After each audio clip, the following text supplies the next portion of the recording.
full moon in Aries happening on October 9th, 2022.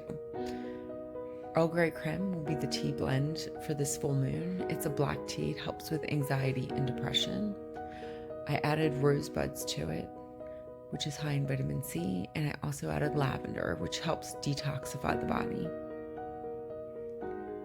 You're going to simmer 32 ounces of filtered water, and we want to pour it over our tea blend in a circular motion.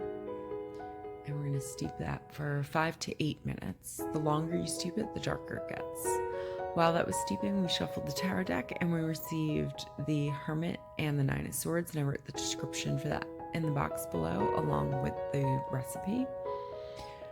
French press is excellent to brew tea in. The longer you let this tea steep, the darker the color is. And the lavender really comes out the longer you let this steep. Enjoy your tea with some of the biscottis we made yesterday. Subscribe if you haven't. The description is in the box below. Grazie, amore e luce. Ciao.